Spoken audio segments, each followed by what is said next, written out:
Over the course of 10 centuries, Muslim pirates cruised the African and Mediterranean coastline, pillaging villages and seizing slaves. They would attack at pre-dawn on unexpected coastal towns. The Muslim raiders would kill as many of the non-Muslim older men and women as possible, collecting only young women and children to sell them into the slave markets of the Middle East as concubines or eunuchs. Many did not survive. Terrorizing Muslim pirates dispatched and commissioned from the surrounding Mediterranean countries, along with women and children passengers, and put them into the slavery. Many were never heard from again. The names of those who were captured by the Barbary pirates were read aloud each Sunday in their churches, just as those who were lost at sea. Some captives were held for ransom, but most of the money would have to be raised privately by widows and family friends and children, as Congress was unable to pay the full asking price. It started actually in 1784 when they began to attack our merchant ships. That was the lifeline of our fledgling country. Import-export was something that we really needed.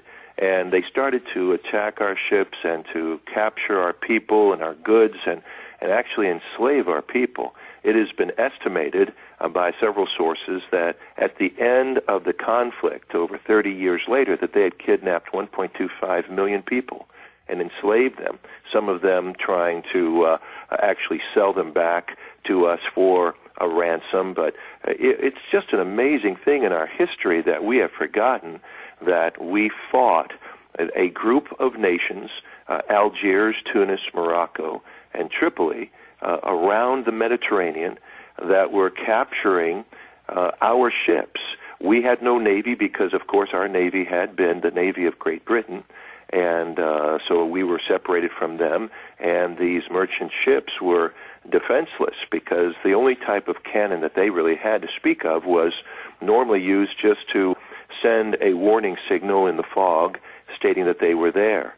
And up to that time, international law had stipulated among nations that there was something called international waters, and within so many miles of any coastal area that ship had safe passage. Well, Muslim terrorists back in those days, these extremists that were called the Corsairs or pirates, began to attack in force in 1784. Actually, before that, they were beginning to attack our merchant ships, even while we were beginning to draw to an end the War for Independence.